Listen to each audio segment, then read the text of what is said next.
Pesquisas em Enfermagem e Nutrição, do podcast Bibliotecando em Enfermagem e Nutrição. Você está ouvindo a terceira temporada da nossa série Trazendo Informações de forma simples e descomplicada, onde conhecemos o que pesquisadoras e pesquisadores dos cursos de nutrição e de enfermagem desenvolveram nos programas de pós-graduação da Unirio.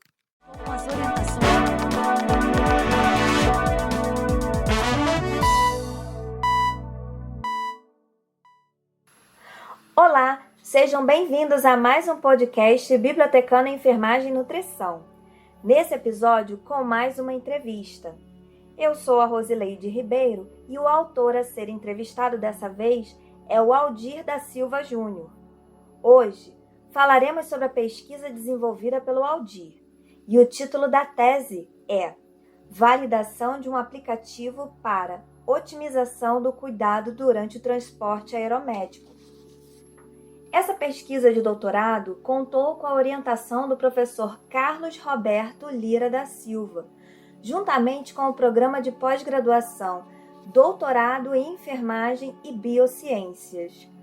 Aldir, seja muitíssimo bem-vindo. Obrigado pelo convite de estar apresentando aqui minha tese. E queria também agradecer ao meu orientador por ter aceitado esse desafio junto comigo e fazer uma tese, né, e ele me orientar nessa questão bem original. E agradecer também ao programa, pois me deu subsídio de eu poder estar finalizando e fechando a tese e apresentando isso para nosso público, que é o público de saúde, que vai contemplar o público de saúde, no qual espero eu utilizarem essa tecnologia que a gente desenvolveu. Isso aí, ótimo. E é original mesmo. A gente vai, ao longo da conversa, a gente vai percebendo que esse trabalho é muito original. Assim, vamos começar com as perguntas, né? Só para a gente se situar. Aldir, qual é o tema da sua pesquisa? Explica pra gente. O tema da minha pesquisa é a validação de um prontuário eletrônico, né, para otimizar o cuidado e o registro das informações durante o transporte aeromédico de pacientes que podem ser utilizados tanto em aviões, que a gente chama de asa fixa, e helicópteros, que é a asa rotativa. E esse aplicativo ele tem o nome de Medical Transport Air, que ele integra tanto uma tecnologia de resposta simultânea online com o cuidado de saúde, né, unindo tanto a equipe de saúde nessas situações críticas para um transporte de maior segurança.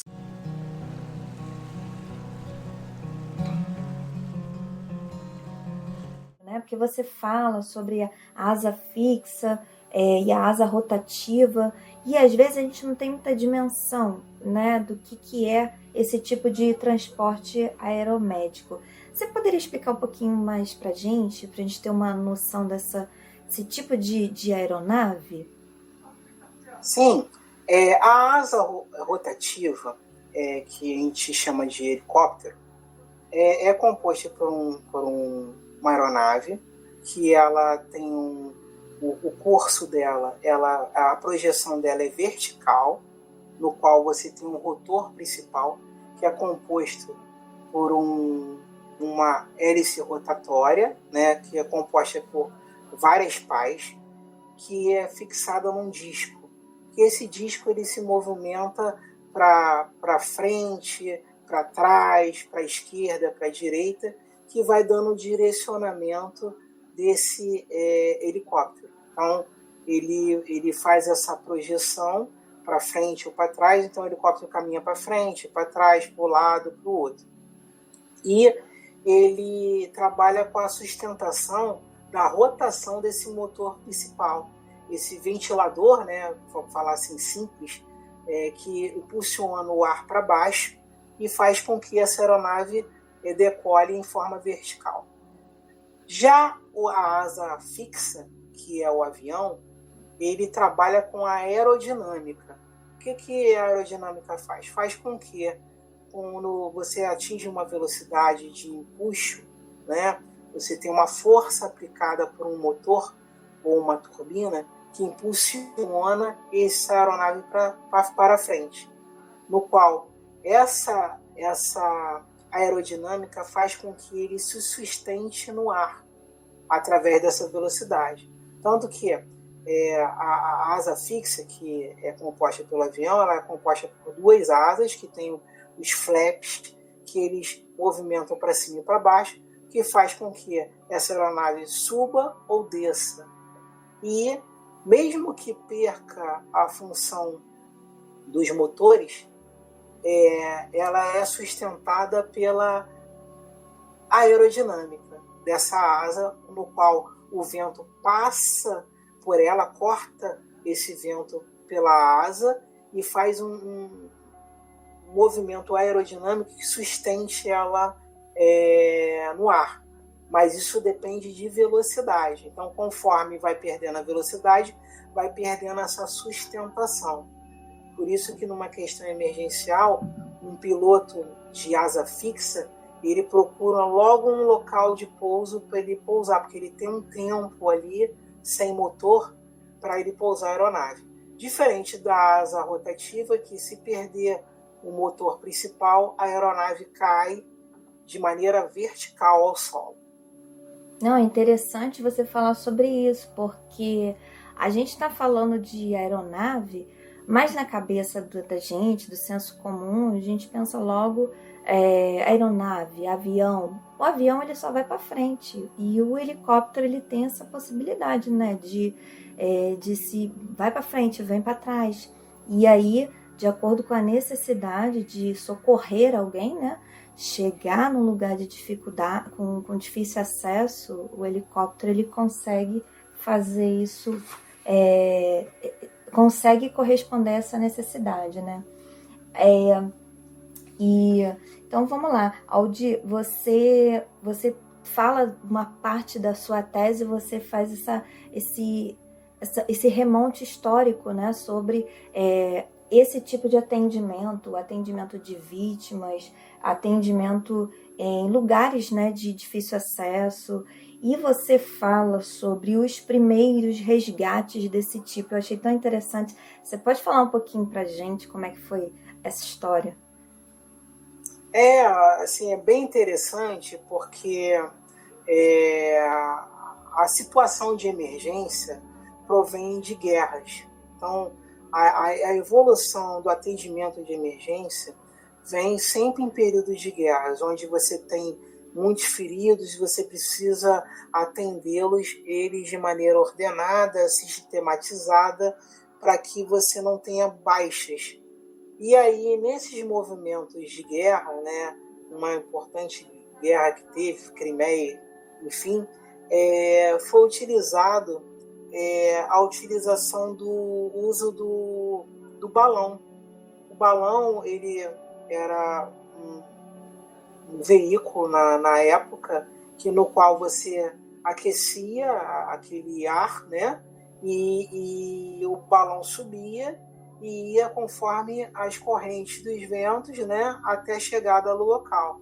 Então ele era utilizado para remover as vítimas que estavam na área de conflito, que a gente chama de área quente, onde está tendo o conflito da guerra, para uma área morna, uma área fria, onde você pode prestar esse atendimento com uma melhor destreza. E aí essas situações foram evoluindo, né?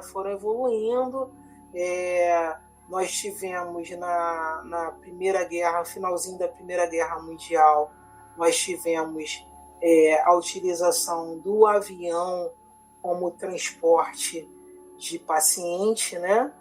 E fazendo essa mesma situação, tirar de uma área quente para uma área fria. E um ponto assim, que a gente teve de evolução dessa parte de de remoção foi o desenvolvimento da asa rotativa, que é o helicóptero, no qual a gente tem o principal criador, foi o Sikorsky, que ele tem uma marca de aeronave que é vendida ainda até hoje, né? Um dos melhores helicópteros dessa marca, que é o nome do seu progenitor, né? No qual a asa rotativa ela tem uma versatilidade muito maior do que a asa fixa, que é o avião, porque como ele decola na vertical, ele pousa na vertical, né? Ele se movimenta para frente, para trás, para a direita, para a esquerda, no qual o avião ele precisa de um grande espaço para fazer um percurso, para ele movimentar para a esquerda, ele precisa de um grande espaço para fazer esse movimento. Para pousar, ele precisa de uma pista, no qual o helicóptero não precisa disso, ele precisa de uma área menor. E com o surgimento do helicóptero e inserido nesse contexto, a gente teve um grande diferencial que foi na Guerra do Vietnã. Guerra do Vietnã, que foi assim a última assim, grande guerra e a primeira assim, meio televisionada, que a gente tem até muitos filmes sobre o assunto, que o resgate daquele militar que está lá no front, né, pelo helicóptero, pela questão da agilidade. E quando foi trago essa aeronave para o ambiente urbano, houve um grande facilitador no ambiente urbano de remover essa vítima, né? Então, como uma dos primeiros problemas de saúde pública da Idade Moderna foi os acidentes automobilísticos e motociclísticos, e o serviço terrestre às vezes tinha dificuldade de chegar a um tempo-resposta maior por causa do advento do trânsito, né, das grandes metrópoles, foi empregado a utilização da asa rotativa, que é o helicóptero, no qual ele consegue pousar numa rodovia, extrair a vítima e levar para um hospital mais próximo, pousando no aeroporto. Isso diminui drasticamente o tempo-resposta, no qual bota essa vítima numa unidade hospitalar especializada para ter o atendimento de forma mais rápida. Isso faz com que você otimize recursos e faça com que essa vítima seja recuperada de uma forma mais eficiente para a sociedade.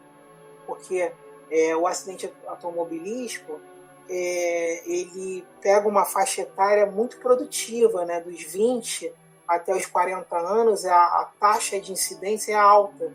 Então, é um indivíduo jovem que está na questão do trabalho. Imagina só, essa vítima ficar inviável de trabalhar, aposentado por invalidez, porque não houve um cuidado, né, um atendimento com eficiência que minimizasse esses riscos e faça com que ele não se reabilite de uma forma tão eficaz para voltar para a sociedade de novo de uma forma produtiva. Isso causa um impacto econômico muito grande. Então, a utilização do helicóptero no ambiente urbano ele foi muito bem adaptado, né, para esses tipos de serviço de emergência. Não, é muito interessante. Quem tiver a oportunidade, consulte, porque na tese do Aldir tem essas imagens, né, dessas aeronaves primeiras, né, esses veículos, né, de resgate, o balão, né, que ele citou aqui. Então tem essas imagens assim, então vale muito a pena dar uma olhada. Ele fala sobre uma outra questão também. O Aldir ele fala sobre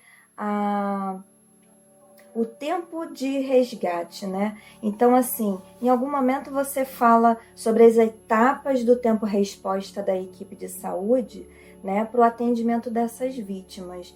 E algumas circunstâncias que podem fazer com que esse tempo aumente, né?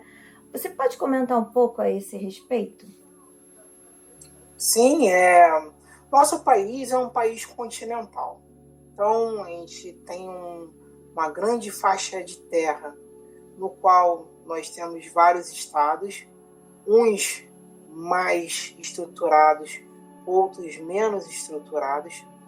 E o recurso de saúde, ele está mais concentrado dessa questão terciária, onde tem esses grandes centros hospitalares, né, com os especialistas, concentrado na região sudeste e sul. Então, quem está fora desse eixo, ele às vezes precisa fazer essa remoção, né, para ser atendido nesses grandes centros. E aí a utilização do avião, a utilização do helicóptero é muito bem-vinda nisso, porque você diminui o tempo de voo, né, o tempo de estada desse paciente no transporte. Que aí, se você for mensurar um transporte terrestre com um transporte aéreo, dependendo da gravidade do paciente e dos recursos que ele precisa utilizar e para onde vai ser levado esse paciente, onde tem esses recursos, você faz um custo-benefício. E isso daí, o advento da utilização da aviação, né, faz com que esse tempo-resposta ele diminui tanto e a utilização de uma tecnologia que a gente tem, né, que a gente utiliza para transportar essas vítimas que estão precisando de atendimento de alta resposta, né, daquele especialista, enfim. E se tratando disso, né, eu fui militar da Força Aérea e a gente fazia muitas dessas missões, principalmente na área norte, centro-oeste, no qual a gente fazia esse transporte de pacientes de área remota para os grandes centros. E a gente utilizava a asa rotativa, né? Quando tinha era, vamos lá, aldeia indígena que era próximo de uma pista de avião, a gente levava o avião. E aí essa logística tem que ser feita porque tudo gera custo, né? E o custo da saúde pública é amparado pelo SUS. Então, o SUS ele atende ele tenta dar equidade, igualdade, né? Entrada desse paciente no serviço de saúde, e a remoção aérea é incluída nisso. Então, é bem importante essa avaliação, porque o gestor, tanto público como particular, ele avalia custo-benefício, né, desses recursos, melhor empregabilidade desse recurso para a disponibilidade da população. Então, é todo feito uma logística, né, um estudo. Esses dados viram indicadores, né, de gestão, né, para você saber quando você vai empregar, em qual circunstância vai empregar esse tipo de recurso que é tão caro, né, porque o avião, o helicóptero, ele por si só, a aeronave já é cara. Fora a questão do consumo de combustível, né? Toda uma equipe, você precisa de uma equipe especializada para tripular, você precisa de um piloto, você precisa de uma área para pouso, né? Para dar o suporte. Então, precisa toda dessa logística, e isso tudo envolve, né, para o gestor ele pensar qual é a melhor opção. Qual a melhor opção para eu aplicar esse recurso que tem um custo efetivo alto, para eu utilizar de maneira mais adequada e otimizar os gastos. Então, essa que o gestor ele tem que pensar nisso tudo, e para isso ele tem que ter conhecimento do que ele tem em mãos para ele poder ofertar para a sociedade. É muito interessante, Aldir, que você está falando sobre esses aspectos que a gente nem imagina que está por trás, né? A gente nem consegue mensurar assim, né? A gente que está fora desse universo, né? E você está trazendo esses elementos. Ao mesmo tempo, você traz para a gente uma outra grande novidade, que é a gente prestar atenção em um tipo de aeronave que salva vidas. Porque na indústria cultural, nos filmes, a gente está muito acostumado a ver essas aeronaves causando vítimas, né? Em cenas de guerras, em cenas de confrontos bélicos, aquela coisa toda. E a gente está no Rio de Janeiro, então a gente sabe bem o que é isso, né? Então, quando você fala dessa aeronave que existe para resgatar pessoas, para salvar vidas, isso é muito bom a gente ter esse olhar. E mais ainda, vamos trazer aqui para dentro do que a gente está inserido, né? Do ambiente que a gente está inserido. Dentro dessas aeronaves tem uma tripulação, né? De pessoas com esse preparo, né? Para lidar com essas situações de emergência. Que são quem? Os enfermeiros, né? Essa equipe de saúde que está preparada para lidar com essas situações, que tem que tomar uma decisão com muita pressa, mas é muito bem-vinda essa tua pesquisa para a gente pensar nessas coisas, né?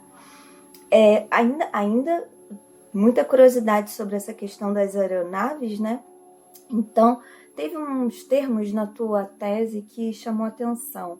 Você fala sobre uns 3 tipos de modalidades de atendimentos que podem ser realizados por essas aeronaves, né? Se eu não me engano, você fala sobre evacuação aeromédica, tem um outro termo lá, Casualty Evaluation, e tem mais um outro, e eu não vou arriscar a pronúncia aqui não. Você pode falar um pouquinho sobre eles pra gente? Temos 3 modelos assim, de atendimento, né? A gente pode... um é feito num ambiente civil, que é o transporte intra-hospitalar, que é o TIH, que é a ambulância aérea, né? Então ele faz uma remoção de um ponto ao outro, ou de uma unidade de atenção primária para o terciário.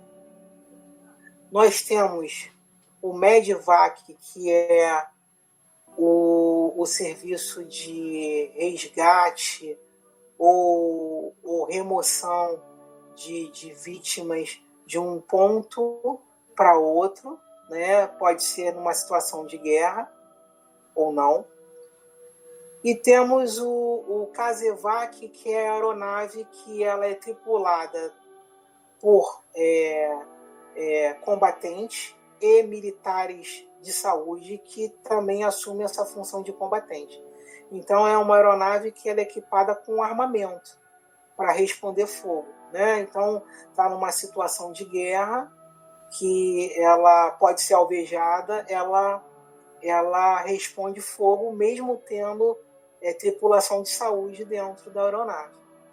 E aí que eu falo, o Rio de Janeiro é especial, né? A gente tem a maior torcida do Brasil, Flamengo, né?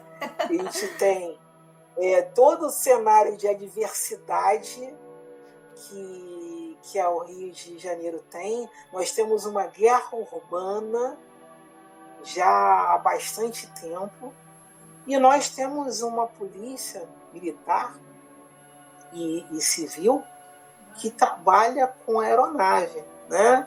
E essa aeronave, ela faz tanto o Medivac, que é pegar o combatente da área quente para uma área fria, como o Casevac, que é responder fogo quando está sob fogo. Então, a Polícia Militar do Rio de Janeiro, ela é a única no mundo que faz essa função em voo. Não existe nenhuma equipe aérea que faça essa versatilidade dessa função em voo. Porque quando sai um MEDVAC, ela já sai com a função de resgate. A aeronave da PM ela sai em multifunções. Ela pode, em voo, evoluir a missão e, tipo assim, vai ter que combater no morro tal. E aí virou casevac. A tripulação já fica pendurada do lado de fora da aeronave e pronto para dar tiro.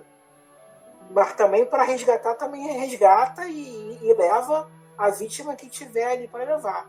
Então, assim, esses militares, eles são muito bem preparados. Eles são, assim, eu tive contato com eles são verdadeiros guerreiros. Teve uma situação no morro da... Ai, meu Deus, esqueci o nome. Que a aeronave da PM foi alvejada e pegou fogo. Eu vou lembrar até o final eu também mas não tô aí lembrando. Foi ali perto do Meia, enfim, que tiveram que pousar a aeronave num campo de futebol, porque ela perdeu o rotor de cauda, que é a que dá a estabilidade ali na aeronave, né? E eles tiveram que pousar, e quem deu esse depoimento foi o único militar que foi sobrevivente dessa situação. Então eles estavam numa situação que eles startaram a missão como MEDVAC, e eles tiveram que dar apoio a uma equipe do BOP que estava em operação. Numa dessas manobras que eles chamam de curva da morte, no qual a aeronave, né, o helicóptero, ele fica de lado, né, ele fica totalmente de lado, que é o momento que a aeronave é o único momento que ela pode perder a sustentação, e esses pilotos eles sabem fazer essa manobra para fazer curvas acentuadas rápido. Eles fizeram a curva e quando tomaram a dianteira, tinha um grupo de meliantes, né, que ao ver o helicóptero da polícia deflagraram fogo, e essa aeronave ela é blindada só embaixo. Então, ao completar essa curva, o piloto, são dois pilotos, P1 e P2, um foi abatido já ali, o que estava na porta direita foi abatido também, por rajadas de fogo, foi fuzilada a aeronave, e ela começou a pegar fogo. Então o piloto que sobrou, ele teve que fazer uma manobra emergencial, que a aeronave ia cair. E ele pousou num campo de futebol ao lado dessa comunidade, já pegando fogo. Então, esse colega, ele ficou preso para o chamado rabo de macaco, né, que é um cabo que fica seguro no piso da aeronave, onde ele fica preso naquela aeronave. E na época, a tripulação, só quem tinha um macacão de voo, que é anti-chamas, eram os pilotos. Hoje em dia, por causa desse evento, toda a tripulação usa macacão de voo, porque ele é anti-chamas, ele segura as chamas durante um minuto, 2 minutos, que dá o tempo de se salvar, né? Então ele estava com um fardamento normal, que não era anti-chamas, então pegou fogo. Ele pegou fogo, acho que 70% do corpo. E quando a gente pega fogo, nossos nervos, eles queimam. Esses nervos periféricos da pele queimam, então você para de sentir dor. Foi o momento que ele conseguiu tirar o gancho que estava preso. Ele estava preso na aeronave, a aeronave pegando fogo. O piloto saiu em bola de fogo, mas não conseguiu. E ele teve que sair, se jogar ao solo, que era um campo de terra batida, rolar para apagar as chamas dele, né?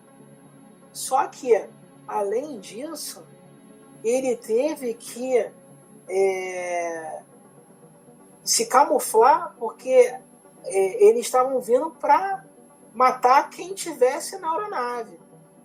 Enquanto isso, já vinha uma outra aeronave da Polícia Militar para fazer o resgate deles. Então foi cena de filme dentro do Rio de Janeiro. Cena de filme. E esse militar sobrevivente, ele é um guerreiro, é um herói de guerra.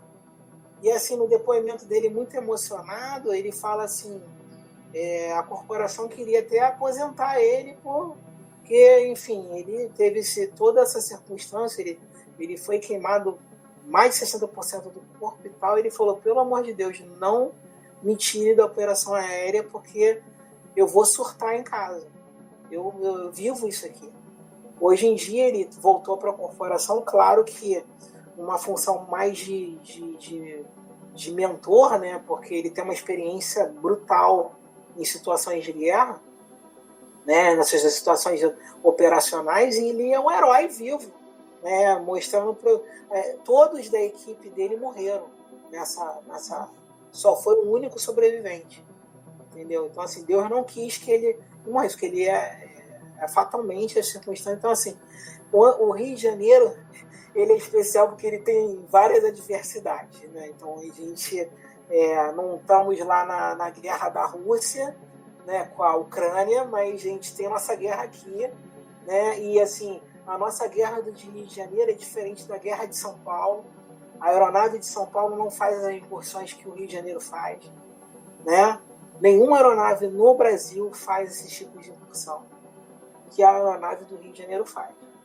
Inclusive, o pessoal de fora vem treinar com eles aqui, porque é uma circunstância adversa, porque uma coisa é você guerrear num terreno plano e uma coisa é você guerrear passando entre morros, que você é o alvo e o poder paralelo ali dando tiro, entendeu? Já sabendo que se para bater um helicóptero eu tenho que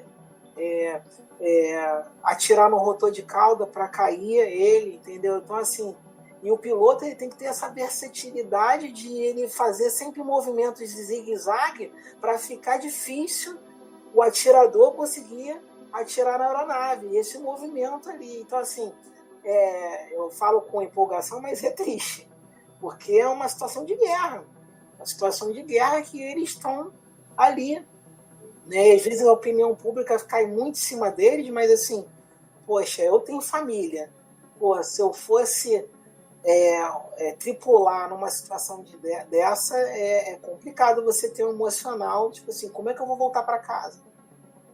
Né? Então assim, e assim eu também fiz um parênteses na minha tese, na importância disso daí, porque como eu vivenciei esse ambiente operacional e minha tese veio da prática, né? O Medical Transport Air, que é o aplicativo, ele trabalha tanto na função civil como na função militar, né? No qual a gente pode até acionar a aeronave pelo um chamado protocolo de 9 linhas. 9 linhas, o que é? São 9 perguntas que o operador ele faz por rádio, e aí eu informatizei pelo app, né? Que ele vai responder ali rapidamente se ele está sob fogo, se ele pode lançar uma sinalização, né? E aí já dá latitude e longitude para o piloto saber onde aquele militar que está pedindo socorro possa ser recuperado. Então, é um movimento que você faria por rádio. Hoje em dia você tem um app, você starta, já dá para o piloto lá, que vai ser acionado, latitude e longitude. Latitude e longitude, para o piloto, ele erra em 10 metros. 10 metros para quem está voando é ínfimo, né? Então, ele sabe onde o militar está. E como ser uma guerra urbana, eu não tenho problema de antena. Eu estou com o celular, eu estou no abrigado ali, escondidinho ali, eu aciono o apoio aéreo e ele vem. Isso foi um fruto da prática no qual eu tive contato com esses militares e conheci a operação deles, o sistema operacional deles, e eu também aglutinei isso no aplicativo para deixar mais robusto. Então, assim, eu pensando aqui no meu aplicativo, ele é como fosse uma árvore de Natal, que aí você vai colocando as bolas, os enfeites, né? Ele sempre pode ser evoluído, né? A gente vai arrumando a arvorezinha, né? Vai botando mais enfeite, aqui ficou legal, não vou tirar esse enfeite aqui que não ficou legal, vou colocar no outro lugar. Ele funciona como fosse uma árvore de Natal, né? Então ele pode ser cada vez adaptado, cada vez que tiver mais adversidade, eu posso aglutinar nesse app. E aí se torna a questão original a nível mundial, né? Que aí foi advento da patente, né? Que eu coloquei para verificar se existia alguma coisa, algum aplicativo próximo, e aí o sistema de patente ele pega o código raiz do aplicativo e verifica em todo mundo se tem a raiz, pelo menos o 50% ou 60% daquele código ali já foi utilizado em outro tipo de aplicativo. Então aí me deu a originalidade. Eu tenho uma patente de 50 anos, né? No qual o que vier a partir disso é cópia do meu, ou uma evolução do meu, enfim. Né? Então, isso é gratificante porque nós somos brasileiros, né? E a gente fica pensando assim, o que é de fora que é o melhor, né? É o americano, o europeu, né? E como a gente é muito criativo, a gente lida com a diversidade, né? Eu sempre pensei assim, eu vou tentar pensar no problema que eu tenho e vou fazer com que esse problema seja operacionado de uma forma mais fácil. E assim, eu sempre pensei muito nisso e assim, sempre utilizei de exemplo, não sei nem se eu posso falar aqui, mas vamos lá, tem um aplicativo que tem um nomezinho que a gente chama comida, né? Ah. Aí a gente tem o quê? Antes desse aplicativo, você ligava para a pizzaria, para a hamburgueria, né? Aí você fazia um cadastro, cadastrava o seu telefone, né? E você fazia o pedido, né? Então, no período da pandemia, esse aplicativo fez um boom, porque as pessoas não tinham contato, então você cadastrava ali o cartão de crédito, via quais as unidades que tinham próximas, né, da sua residência, e você, pelo app ali, você comprava um hambúrguer, né, uma pizza, né, acessava um restaurante e esse serviço chegava na sua casa. Aí eu pensei assim, poxa, isso daí é o quê? É otimizar um trabalho. Em vez de eu pegar um telefone para ligar, eu já no aplicativo ali, eu operaciono, linko quem está produzindo ali, o comerciante, com o cliente, que é o consumidor. E eles fizeram um casamento perfeito, né? E até mesmo visualizar quem são os meus clientes, não, os restaurantes,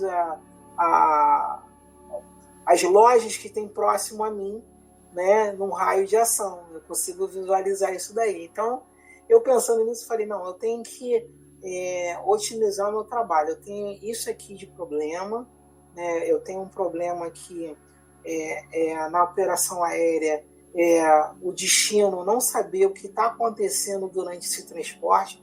Eu tenho que operacionalizar isso daí de forma que ele, em tempo real, ele consiga ter as informações necessárias para que quando eu chegue nesse destino, ele esteja preparado da melhor forma para receber esse paciente. Então, todo esse desenvolvimento foi de uma inquietude que eu vivenciei e, graças a Deus, eu consegui transformar isso num produto para que o meu colega, que é operacional, ele consiga utilizar ele, não seja forma fácil de utilizar, tanto que a tese ela trabalha a usabilidade desse aplicativo, que é o que é você pegar o aplicativo e ele ver se ele é intuitivo, né? Eu preciso de um prompt para ler antes, para operacionar o aplicativo, ou não, eu mexendo aqui, eu já vou induzindo a fazer certos comandos, né? E aí eu tive que fazer esse aplicativo de acordo para facilitar esse meu operador de saúde que trabalha dentro de uma aeronave, um avião ou um helicóptero. Porque, além disso daí, é um ambiente pequeno, né? Que está aí ele, o profissional ali com o paciente, com cuidado ali direto, tem a questão do transporte, barulho, frio, né? Todas as adversidades. Então ele tem que ter um tempo de resposta. Eu não posso criar um equipamento ou um software que eu precise fazer muitas operações para concluir. Eu tenho que fazer uma coisa usável, né? Fácil de utilizar, que seja intuitivo, que ele consiga as informações ali rápido, né? Para ele acessar, registrar aquilo dali e até mesmo ele mandar um relatório para o destino, ou até arquivar esse relatório da operação dele em PDF, que sai para o e-mail dele. Né? Então, ele tem um arquivo que faz a missão em PDF, que vai desde o horário de start, quem está tripulando, qual aeronave que está, quais são as conversas que tem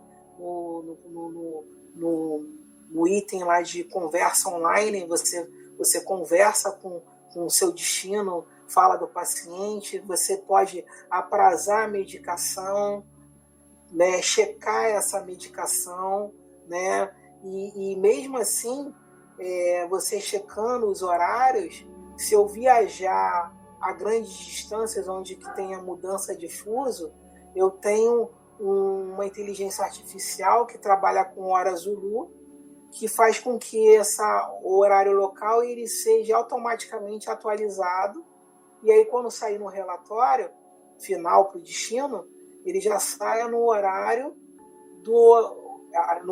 local da onde o destino né? Então, todo um trâmite, né, de aeronave, tempo de voo, consumo de oxigênio que foi utilizado, enfim, altura em pés, e isso daí para o gestor é indicador de segurança, é indicador de transporte, otimização de recursos financeiros, utilizar esse recurso financeiro da melhor maneira, que aí você sabe o que aconteceu, e o principal, segurança jurídica. Hoje em dia a saúde precisa ter segurança jurídica. Hoje em dia, você fazer um procedimento no qual o cliente se acha lesionado, ele pode se acionar juridicamente. Então, você tem que ter um respaldo de um registro no qual você coloque todas as suas ações para que, se for a nível jurídico, o especialista lá que for contratado para traduzir aqueles dados para o juiz, para ele dar a sentença, ele fala, não, ele agiu de maneira correta, está dentro da legislação, então ele atendeu, então ele não lesionou esse cliente. Né? Então, até para uma empresa que trabalha com transporte aéreo particular, isso daí seria interessante porque é um registro jurídico daquele transporte, que muitas das vezes é feito pós missão, né, o relato da equipe, mas quando você relata depois, pode se perder informações ali importantes do que você ter um registro online do que está acontecendo no momento de todo o trâmite de ida e vinda desse paciente. Então é bem interessante esse aplicativo que que desenvolveu, que foi a questão da tese, e isso traz a originalidade da tese, né?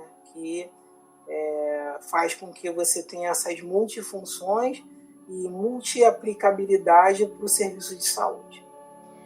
É muito bom você dar esse detalhamento, porque realmente a gente não consegue visualizar isso, né? Na nossa mente, assim, a gente fica tentando imaginar o que seria um aplicativo, né, para um transporte aeromédico. Quando você faz essa explicação com esse detalhamento, aí a gente vê que realmente tem muitas, enfim, tem muitas funções ali e que esse aplicativo ele dá conta disso. Só que a outra coisa interessantíssima e triste ao mesmo tempo é saber que esse aplicativo ele é resultado de uma reflexão, de uma necessidade pontual do dia a dia da profissão, específica inclusive do Rio de Janeiro. E você contou pra gente um episódio que foi muito televisionado e tá na cabeça da gente, a gente não conseguiu lembrar o nome do morro, da localidade, mas isso tá no nosso inconsciente coletivo, né? Essa imagem desse piloto caindo, né? Essa coisa do helicóptero pegando fogo. Eu acho que a maioria das pessoas vai lembrar desse episódio. E é uma peculiaridade do Rio de Janeiro. A gente conta isso com tristeza, né? Lembra disso com tristeza, mas ao mesmo tempo isso gerou um trabalho acadêmico, né? Gerou uma produção científica, acadêmica, e que agora está dando orgulho para o programa, né? Você está dando um enorme orgulho, porque foi produzido aqui dentro da Unirio, do programa de Biociências, e especialmente por um brasileiro, né? Um brasileiro incrível que teve essa sacação por causa de um problema do Rio de Janeiro. Eu não sei se eu fico triste, fico feliz, né? Mas você tá entendendo o que eu tô querendo dizer, né, Aldir? Sim. Assim, e pode ajudar a população, né? Porque como foi em diversas diversidades, ele se torna multifunções. Então você pode ser utilizado em várias situações, né? Tipo no ambiente civil, que é mais controlado, né? Então você tem um facilitador que você não precisa ficar restringido a um nicho específico, né? Vamos ampliar o offshore. Offshore é o quê? É a plataforma de petróleo transatlântico, né? Que usa para turismo, né? Aqueles embarques que tem, né? De navio de turismo e tal, petroleiro, né? Que faz transporte de cargas, né? Então você tem um acionamento aéreo, né? Vamos lá, um navio à deriva, dependendo de onde for, aqui na costa do Brasil, é o SAR que vai, porque tem aeronave com grande autonomia de voo, né? Nos Estados Unidos é a guarda costeira. A guarda costeira é acionada e esse grupamento vai até o navio que está à deriva para resgatar vítimas. Isso tudo daí, o app pode ser utilizado, né? O profissional que teve um acidente numa plataforma de petróleo, como é que é removido ele? Helicóptero. É acionado em terra, né? O helicóptero vai lá, busca a vítima. E esse buscar, ele já está em contato ali, a equipe já vai ciente do que vai acontecer e consegue ter um registro online dessa operação. Então, assim, aplicabilidade em vários cenários. Vou dar um outro cenário. Alpes suíços. Vou esquiar lá, para Alpes suíços, eu ganho na Mega Sena, agora vou esquiar. Vou fazer meu esporte novo, né? Eu quero esquiar, que eu sou fino, agora vou instagramável, vou tirar minhas fotos lá em Aspen, né? E tal. Eu desço naquele esqui, aprendi aquela aulinha de 1 hora, né? Eu acho que eu sou o bambambam do esqui, eu vou me acidento. Deus que me livre, mas nada disso. Mas assim, como é que você vai tirar aquela vítima lá da montanha com neve? Helicóptero. várias soluções, né, para vários então, assim, acidentes, né? E aí tudo isso daí gera registro. Você, quando embarca um paciente numa aeronave, você precisa ter o registro dele. Porque aquilo dali, se aquela evolução não for favorável, você pode ter uma ação jurídica em relação a isso. E aí como é que você faz para proteger o profissional que está ali, né? Enfim, aí tem N situações, né? Então, a questão jurídica de gerar dados é importantíssima.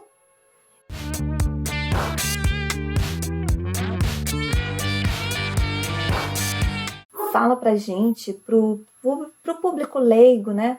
Como é que você poderia explicar a importância da sua pesquisa? Você já deu vários exemplos, mas será que você consegue?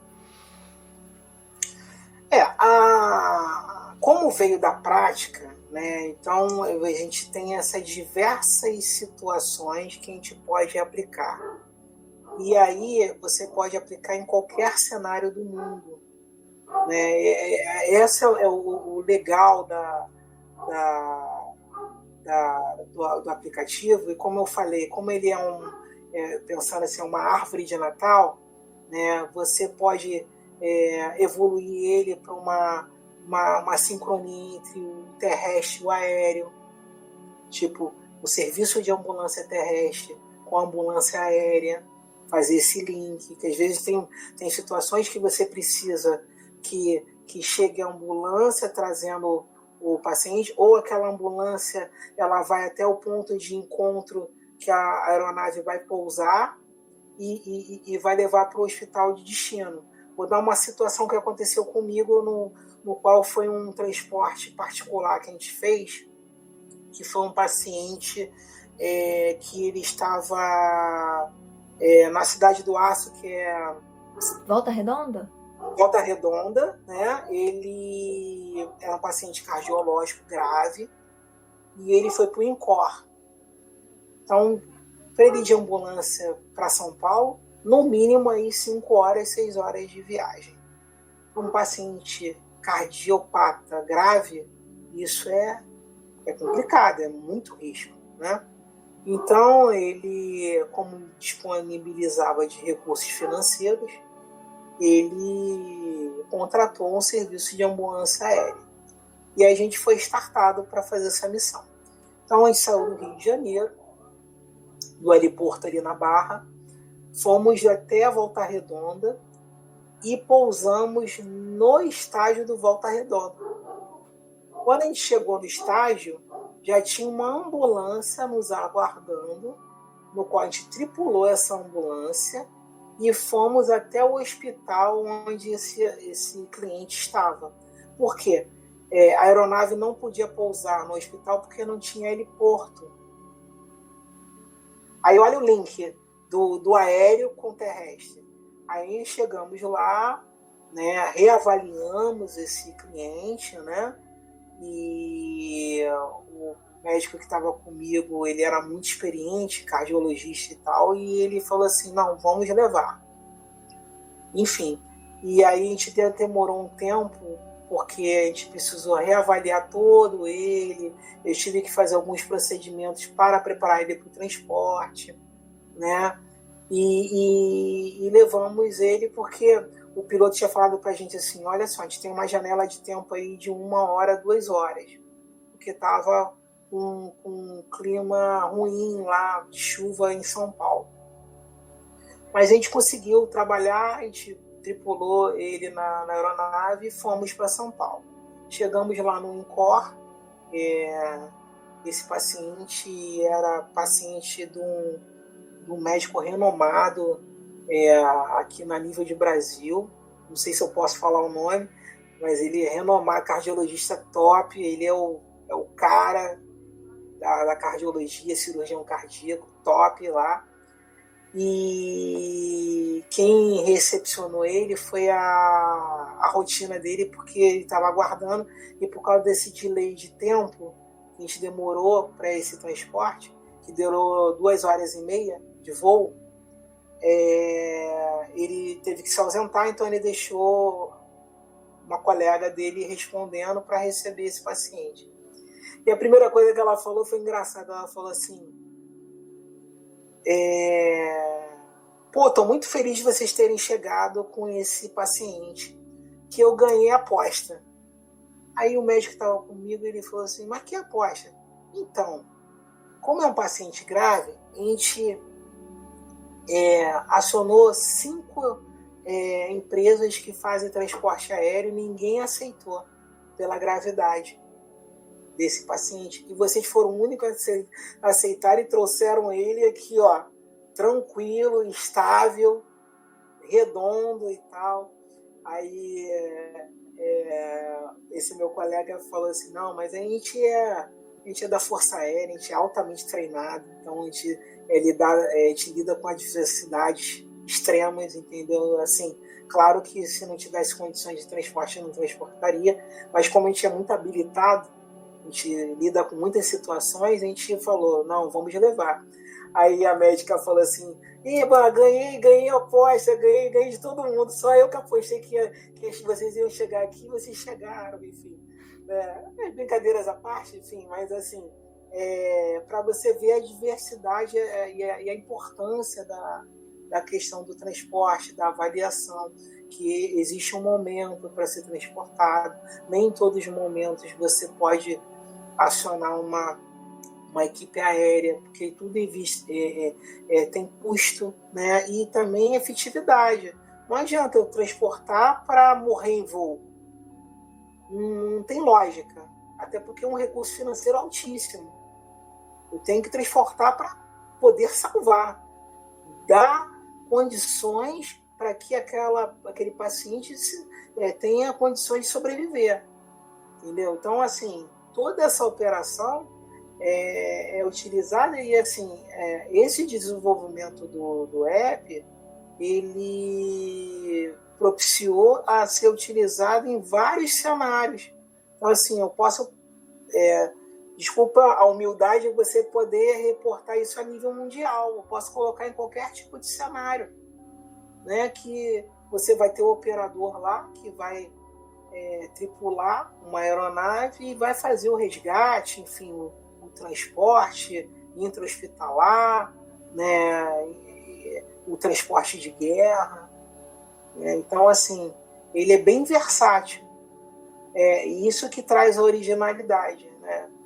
E o principal que eu tenho orgulho é, tipo assim, foi por um brasileiro, né, que teve essa percepção, né, porque ninguém inventa a roda, mas assim, a originalidade vem sempre de um problema que pode ser até simples, mas você pensar como resolver. Vou dar um exemplo disso daí. Uma enfermeira que foi quem desenvolveu o álcool gel. O álcool gel foi desenvolvido por uma enfermeira de São Paulo. Ela é doutora pela USP. Ela desenvolveu o álcool gel nos anos final dos anos 70 para 80. Naquela época, ela vinha falando da questão da lavagem das mãos e a utilização da lavagem das mãos sem utilizar água.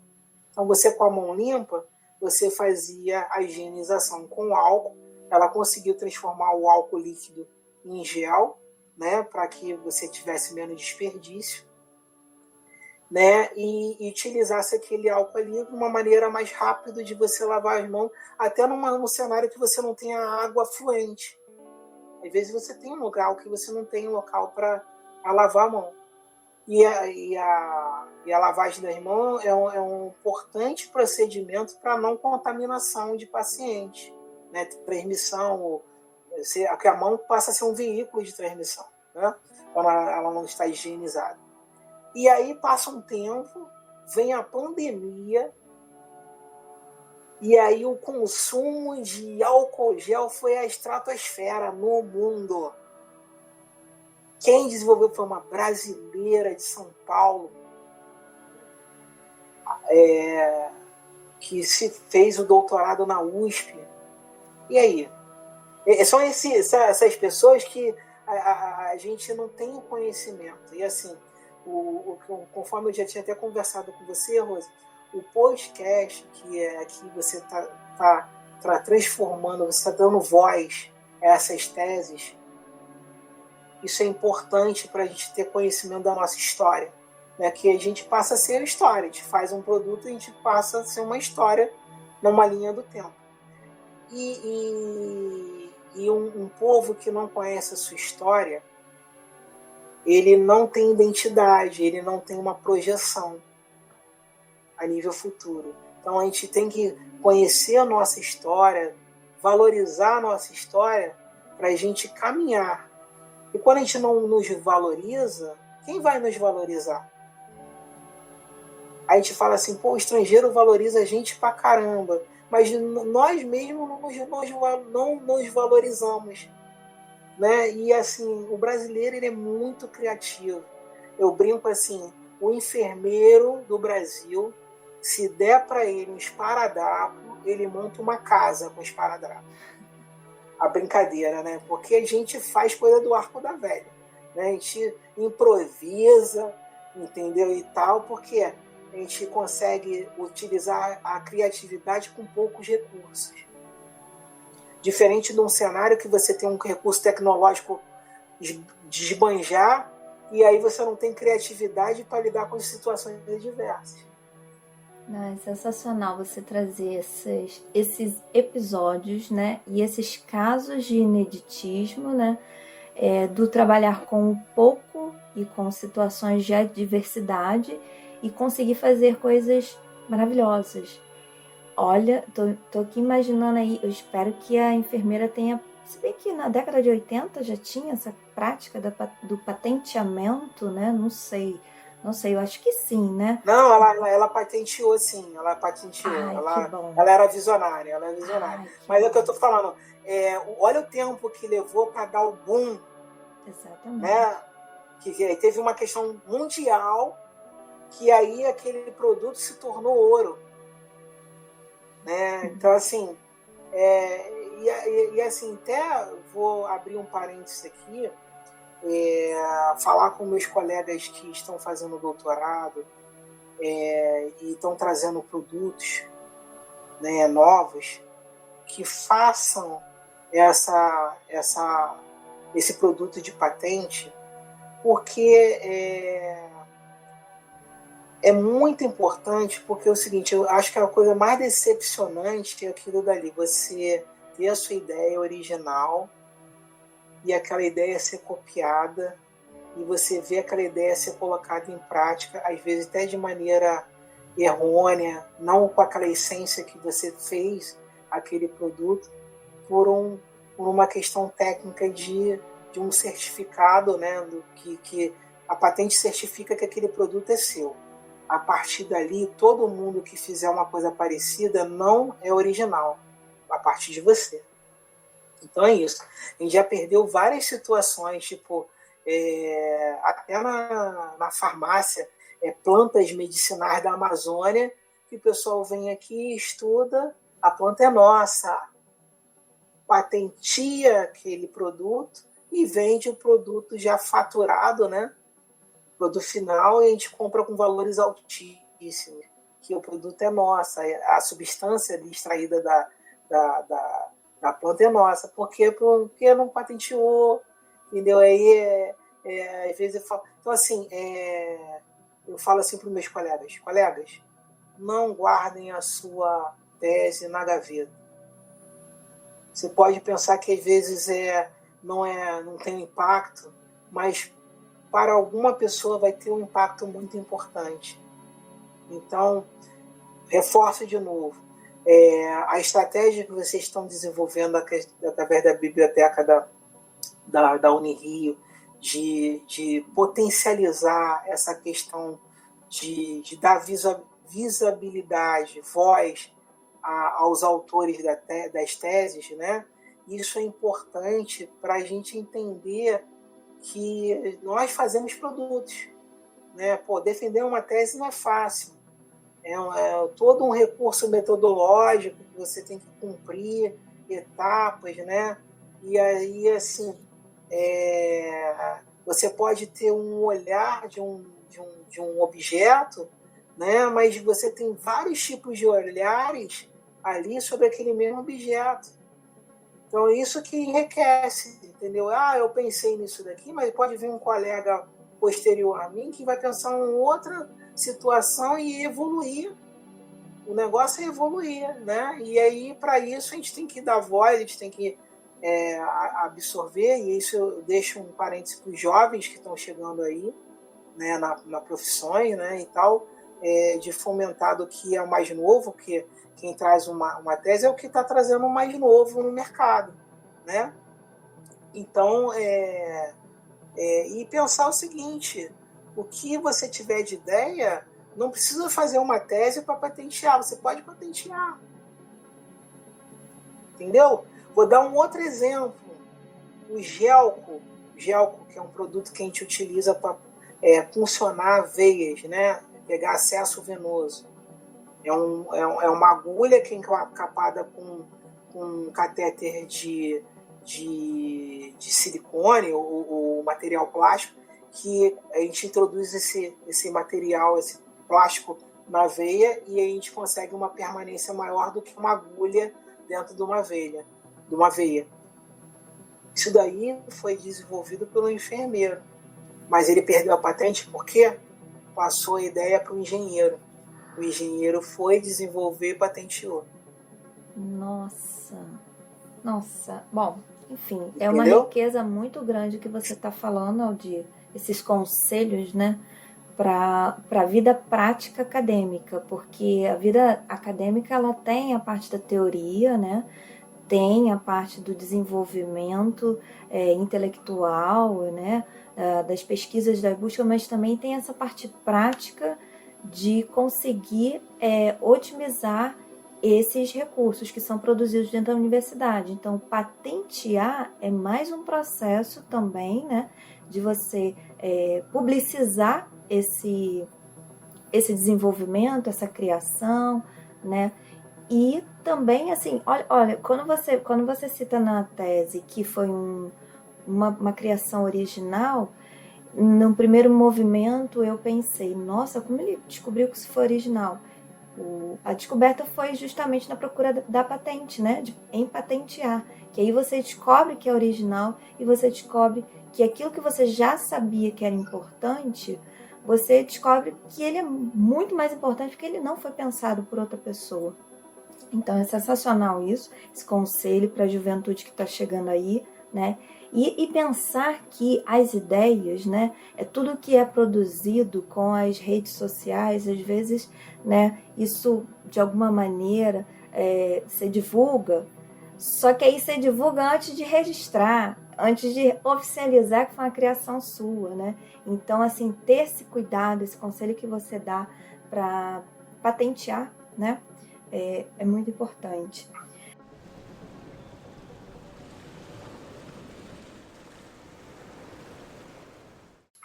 Mas ainda nesse caminho, dessa trilha aí sobre o seu trabalho, fala pra gente, Aldir, qual foi a parte mais difícil na elaboração dele?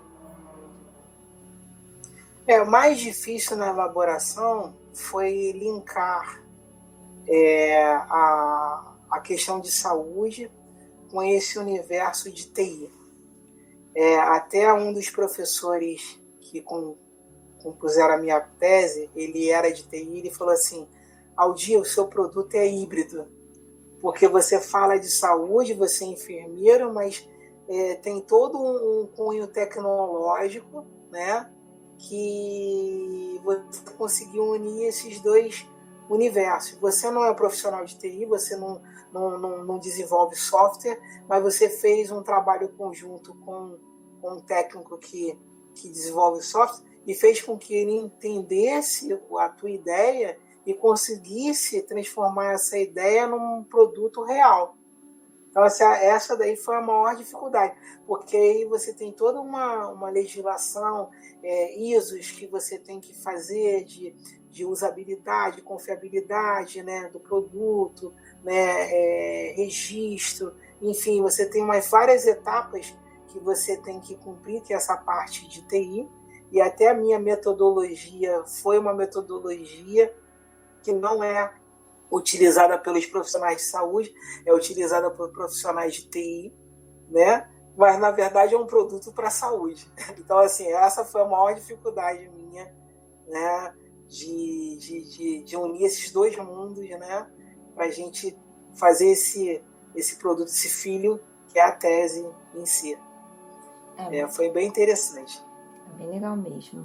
É bem técnica ali naquela parte ali, realmente você desenvolve muito bem, né, essa parte aí. Mas agora estou entendendo, você teve ajuda aí de um desenvolvedor, né, de TI, né? Porque são pensamentos, são saberes bem diferentes, né, do campo da saúde, do campo tecnológico, e você conseguiu juntar as duas coisas para desenvolver essa maravilha. Bom, se tratando de uma pesquisa na área da saúde, quais são os grupos que você entende que podem ser mais beneficiados com esses resultados e de que maneira?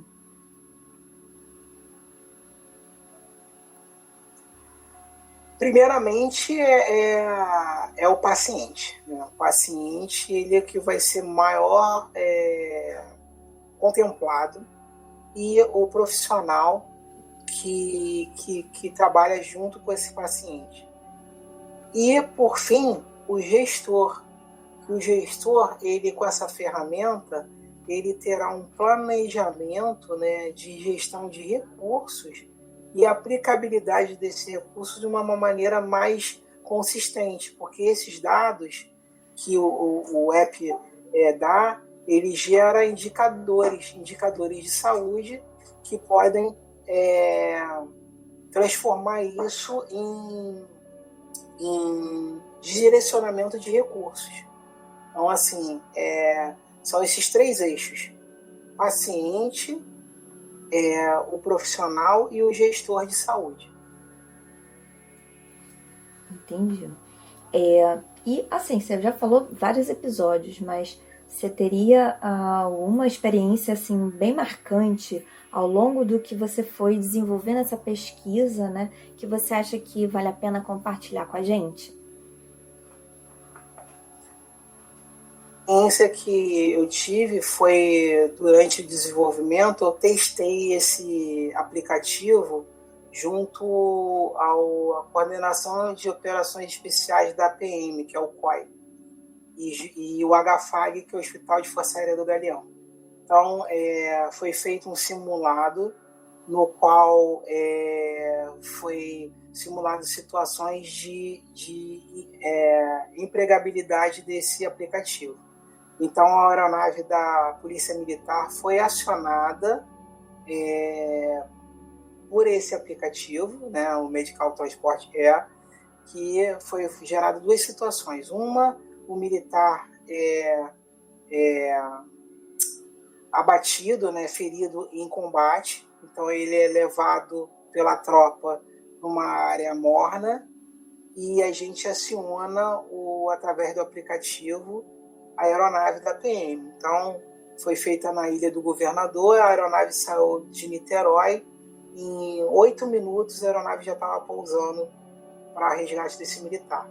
E outra situação que foi eles simularem, conforme eu falei, da Polícia Militar, eles trabalham muito com Medivac e Casevac. Então, eles estavam simulando uma situação que eles estavam em Casevac e precisaram fazer um Medivac, que era resgatar um policial que estava em conflito com torcida, né?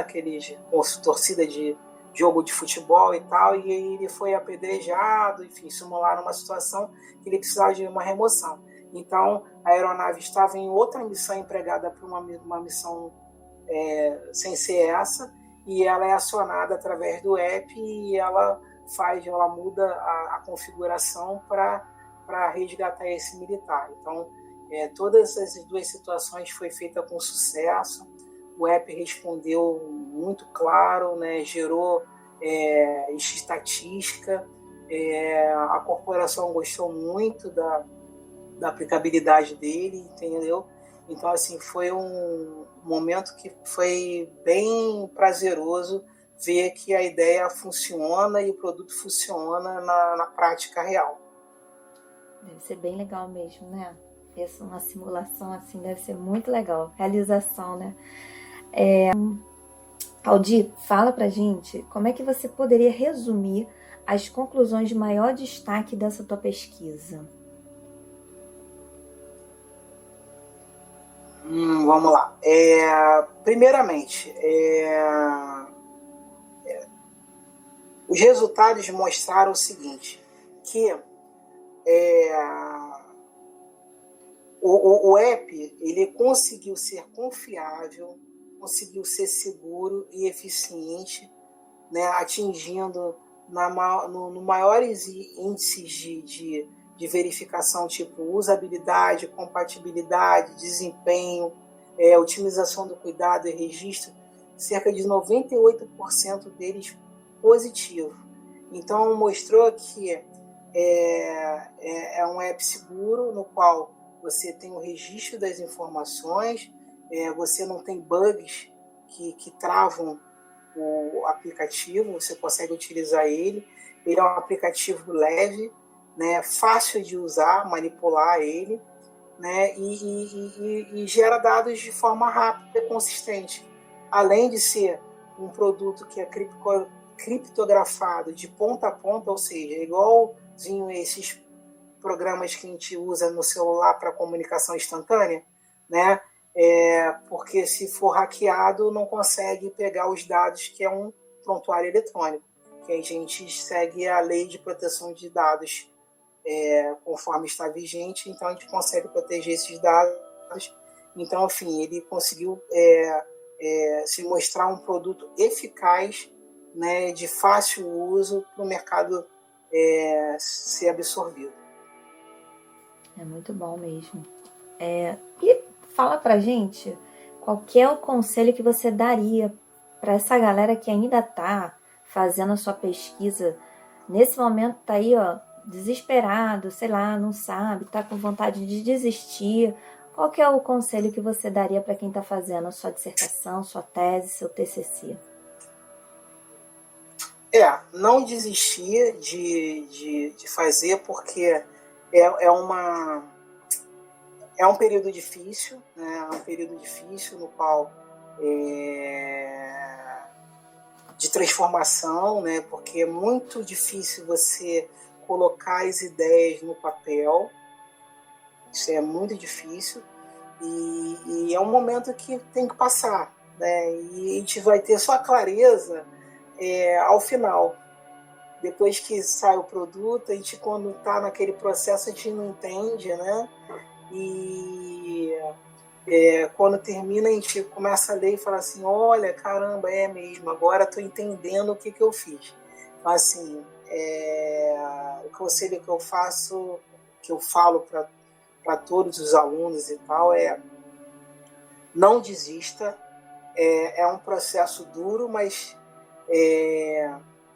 saboroso, né? Prazeroso fazer, porque quando a gente consegue desenvolver ideia e chegar naquele resultado que a gente imagina, mas a gente tem uma comprovação real, é muito prazeroso essa realização, né, de você ter uma ideia, desenvolver ela, estudar, procurar as respostas e as respostas atingirem o objetivo que você pensou lá no início. Caramba, eu estava certo. Ou também te dá outros leques de possibilidades, que também pode acontecer.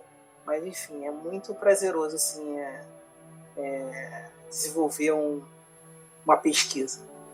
Não, O processo metodológico é bem interessante. É confortante ouvir de você que é um caso de sucesso, né? É muito bom.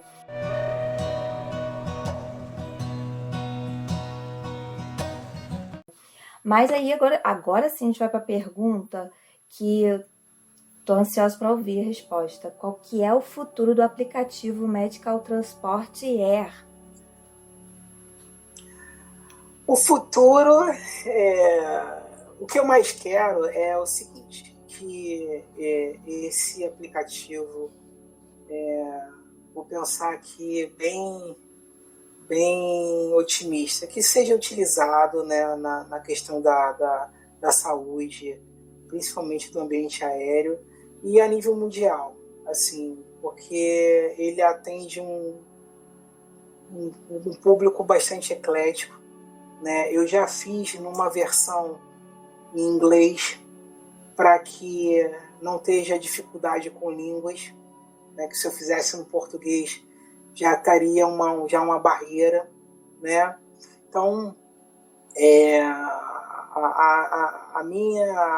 o meu sonho é que ganhe mercado, né? E várias pessoas possam utilizar, e a partir dali, com várias pessoas utilizando, eles podem me dar um feedback favorável ou pontos que podem ser melhorados, para a gente cada vez mais evoluir. Que o app, o aplicativo, a concepção é feita dessa seguinte forma. Isso eu aprendi com um profissional de TI. Nada é engessado. Você faz a ideia, mas que ela evolua, sempre seja atualizada. Sempre tem que colocar algo a mais ali para atualizar, né? E aí vai ganhando robustez, né? Enfim, conforme o número de dados que vai você absorvendo, ele vai ficando melhor, né? Então, exemplo, a IA. A IA a nível mundial, ela funciona da seguinte forma: quanto mais você alimenta ela, mais ela te dá respostas mais próximo do humano, né? Porque ela vai se apropriando daqueles dados, ela vai se alimentando, e aí a sequência lógica lá do código lá, ele consegue, quanto mais informação ele tem, ele consegue dar uma resposta mais fidedigna, mais estruturada. Então, quando você vai fazer uma pergunta para a IA, né, quanto mais dados você der para ela te dá uma resposta mais fidedigna. Então, IA é o que está no momento, né?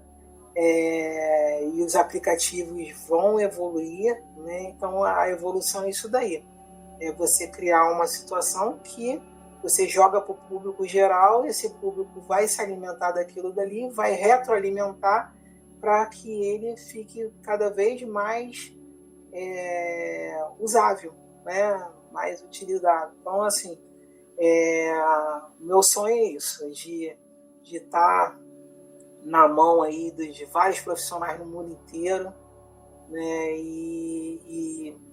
E trabalhando, de falar assim, pô, que legal, alguém pensou numa coisa que está facilitando o meu trabalho.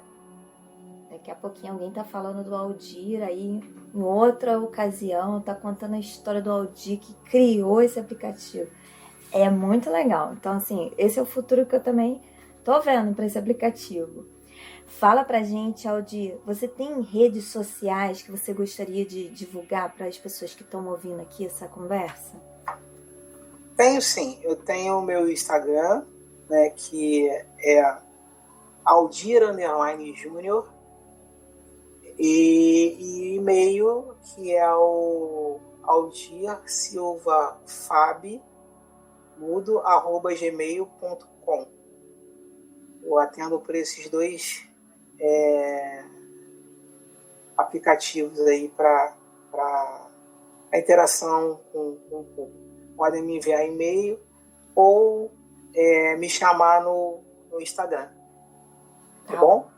Tá ótimo, Aldir. A gente está chegando ao final de uma conversa super estimuladora, né? E que dá muito orgulho, deu muita felicidade. Espero que saia daqui desse podcast, que vá para outra, ter mais visibilidade, porque esse caso é uma essa originalidade desse aplicativo, tudo, é um dos motivos que dá muito orgulho da gente fazer parte da universidade, da gente conseguir ter esse espaço de desenvolvimento de conhecimento científico, né? Para a gente poder se desenvolver mais, porque as ideias estão aqui na nossa cabeça, mas as instituições aonde a gente pode desenvolver essas ideias, né? Elas são muito importantes, elas têm um simbolismo, elas têm um significado e que a gente tem que mostrar para a sociedade que está fora dela a importância. Então, assim, dá muito orgulho aqui ter a oportunidade de entrevistar você, Aldir. E estou fechando aqui agradecendo muitíssimo a sua presença, viu? Eu que agradeço a oportunidade de estar falando sobre a minha tese. Espero que esse movimento cada vez mais fique mais forte. E isso daí é até interessante porque nossa população acadêmica ela é muito criativa, né? Então faz várias teses de diversas temáticas bem interessantes e precisam ter essa visibilidade, pois infelizmente assim, a gente precisa de investimentos na pesquisa e essa visibilidade faz com que empresas possam investir, né, nessas ideias, né, que partiram de um problema, né, de uma solução, de uma prática em si, e você conseguir com que esse retorno para a sociedade seja mais rápido, que não seja engavetado, né, ou colocado numa prateleira lá o diploma de doutor, que esse doutor que conseguiu esse título consiga viabilizar a ideia dele ou o produto que ele faça ou fez, né, de uma maneira mais fluida. E assim, a pesquisa precisa, claro que a gente tem apoio do governo, mas assim, não falando como pesquisador, né, ainda carece de muitos recursos, né? E a gente teve um momento histórico no nosso curso de saúde que foi a guerra, que foi a época do Covid, que foi a guerra que a gente enfrentou. Quem eram os combatentes eram os profissionais de saúde, né? Que a vacina foi desenvolvida de maneira ultra rápida. Isso foi o quê? Disponibilidade de recursos, utilizar os pesquisadores que desenvolvem aquilo dali, e aí desenvolveu uma inicial, aí a outra já desenvolveu uma um pouco melhor, enfim, foi evoluindo, que hoje nos faz estar aqui conversando, né? Eu perdi colegas de profissão, muitas pessoas perderam parentes importantes, né, familiares, e que não estão aqui para contar a história. E a gente é sobrevivente, né? Eu trabalhei em frente, né, dentro de CTI, Covid, né? Então, assim, eu falo, por ter tido de frente nessa prática, eu agradeço muito aos pesquisadores que debruçaram o seu tempo por um bem maior, né, de a gente estar aqui hoje, estar rindo, estar conversando, as pessoas voltarem a questão normal de interagir. A gente passou aí um período de quase 2 anos sem interação, muitas crianças ficaram com problemas de psicológicos, mesmo de convivência, porque enfim, só ficava naquele núcleo familiar, enfim, né? Então, teve muitos casos de depressão. Então, isso daí, a gente tem que bater palma para os pesquisadores que colocaram em prática. Isso daí vem o quê? Da pesquisa. Houve um incentivo, houve recursos financeiros para investir. Então, assim, a visibilidade do pesquisador é para colocar a ideia dele em prática. Porque não adianta eu guardar para mim. Pensei numa coisa ultra legal, guardei para mim, vai morrer comigo. E isso daí é findar um pesquisador. O pesquisador, ele quer que os produtos sejam desenvolvidos, né? A gente pensa num laboratório, mas tem vários tipos de laboratório. Tem um laboratório de psicologia, tem um laboratório de nutrição, tem um laboratório de atividade física que o educador físico faz, né? de trabalhar coisas novas para que a sociedade consiga se favorecer dessas inovações. Né? Então, esse movimento é importante. Espero que consiga atingir investidores que possam fomentar, né, ideias que vão se tornar concretas. Então, isso é muito importante, muito importante. É bom você me lembrar que eu estou falando com uma categoria profissional de pessoas que combateram o bom combate, né? Vamos dizer assim. E os próprios pesquisadores, quando estão no seu trabalho de pesquisa, estão combatendo um bom combate, né? Então, assim, é muito importante, é muito sério isso que a gente está falando e é muito importante. Mais uma vez, muito obrigada, Aldir, e consulte, isso é um conselho, não é falácia, não é retórico, mas é sério. Consulte a tese de Aldir da Silva Júnior. Acesse o texto completo no repositório institucional da Unirio. A referência, o link de acesso, o contato do Aldir estão na descrição desse vídeo. Mais uma vez, obrigada, Aldir. Obrigado a você e uma boa noite para nós, né? E gostei muito do bate-papo que a gente teve, gostei de conhecer. E se precisar de qualquer outra situação que a gente possa estar trabalhando junto para falar sobre pesquisa, outras temáticas, a gente está aberto aqui, porque eu acho o seguinte, o conhecimento a gente tem que passar, né? O professor é aquilo ali, ele tem que passar.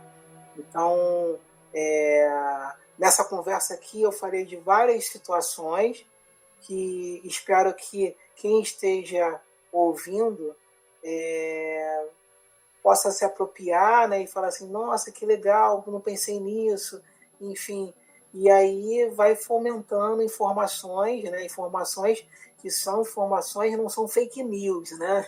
São informações verdadeiras, né? Que são profissionais que estudaram, se debruçaram sobre a temática, e a gente tem que ter uma compreensão de um mundo maior, né, de uma sociedade.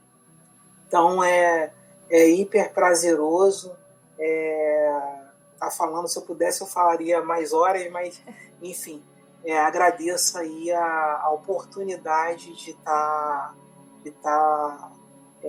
falando um pouquinho do trabalho que eu tive, né? E esse produto que eu desenvolvi, que espero estar aí em cada celular aí de um profissional que trabalha na área de remoção aeromédica. É isso aí. E até o próximo episódio. Tchau, tchau. Esse foi mais um episódio da 3ª temporada da série Pesquisas em Enfermagem e Nutrição, do podcast Bibliotecando Enfermagem e Nutrição. Com a presença do Aldir, nós tivemos o nosso 14º episódio. Se você gostou dessa conversa, acione o botão de joinha. Você também pode comentar alguma impressão sobre tudo que você ouviu nesse diálogo e sinta-se à vontade para se inscrever no canal BCN Rio e nas demais redes sociais da biblioteca. Obrigada por nos ouvir.